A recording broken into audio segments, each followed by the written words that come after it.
Hello, I'm Mike Walker. I'm the founder of SpaceLogik. I've been in commercial real estate for 30 years now, but the last 20 of them I've really been focused more on corporate space optimization. And this obsession with space efficiency really grew out of frustration originally when I was doing real estate transactions and I would bring my clients into an architect to help them project how much space they needed. And they would say, for example, that you need 30,000 square feet. As a broker, I would take the client out to the market, show them buildings, send out RFPs, and then the space plans would come back at 33, 35, 36,000 square feet. So this obviously messed up the transaction. We had to either reduce the scope of the space, look for cheaper buildings, or go over budget. I also noticed that there were inconsistencies on the plans that looked like they could be designed more efficiently. So I saw it as an opportunity. If I could figure out a way to make that process smoother, but then also help reduce space at the same time, it would be the same as negotiating $4 per square foot per year off the rental rate. So I started focusing on that. Where I started was what the industry calls a space program. That's a list of the areas that a tenant wants within their space. And at the end of the day, the architect adds a circulation factor. So I started looking at that and asking questions, and no one could tell me really where that number came from and why some companies used 40% versus 45 versus 50. It also made no sense that they were using the same percentage for different sized areas. Ironically, I was sitting there doing homework with my 10-year-old daughter, and a math problem came up that was just like this. Einstein asking, what percentage of these two figures do the blue box represent? Kind of light bulb went off on my head, sent her to bed early, sat down, and started doing calculations. What I found is that I was absolutely right. The bigger the area, the less circulation you need. That led to the next question: is a $30 trillion industry smarter than a fifth grader? In any case, we came up with an algorithm that applies a circulation factor on a per area basis, gave some variables, and actually was awarded a patent. Problem was that it worked in perfectly efficient, or call it geometrically friendly office buildings. But when you had angles and curves, it didn't work so well. So we had to go back to the drawing board and adjust for that building efficiency, but it was harder than we thought because BOMA went to changing their standards 3 times in 96, 2010, and 2017, each time allowing the landlord to increase the rentable square foot of their building without physically changing anything. Additionally, BOMA lets the landlords increase the size of their building on something they call the standard of variance and still be considered right. So what will happen is that if you took the same building and gave it to 8 different landlords and 8 different architects, you would come up almost certainly with 8 different rentable square footages, and that would vary by 12% is what we're finding, and be a difference of $6 per foot per year on the rental rate.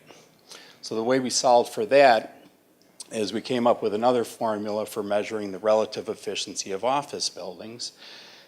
And what we do is we take all of the areas that negatively affect the ability to efficiently lay out space and put it into another algorithm.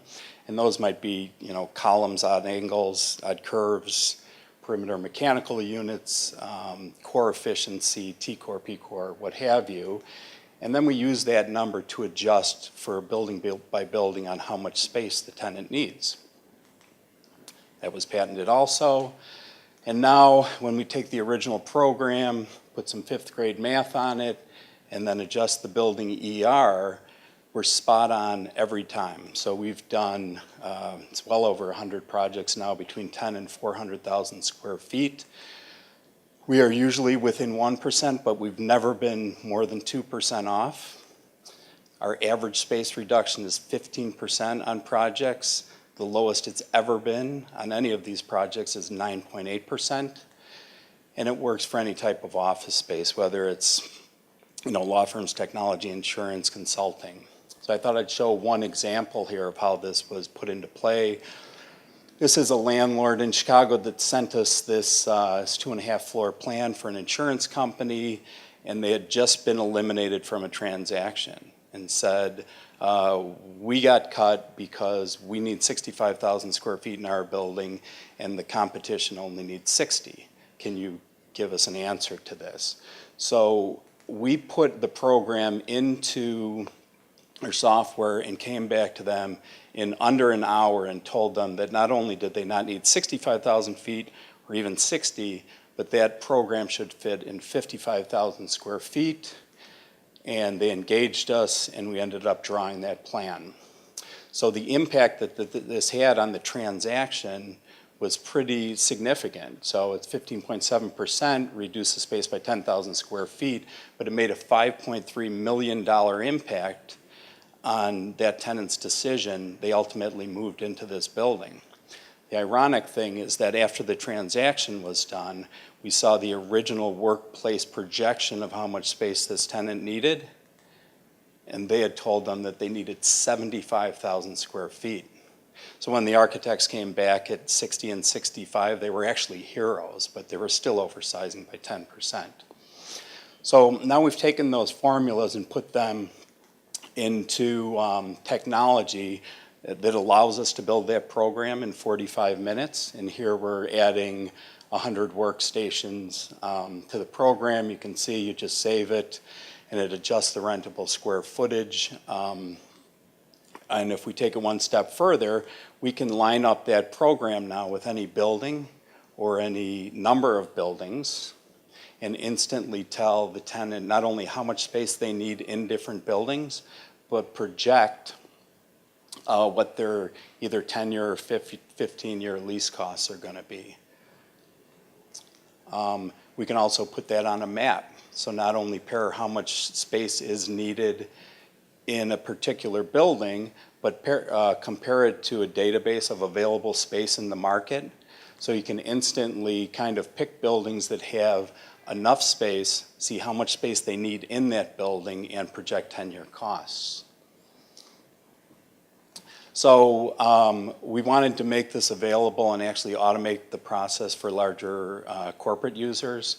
So we added a few other tools in the software. One is a electronic corporate standards.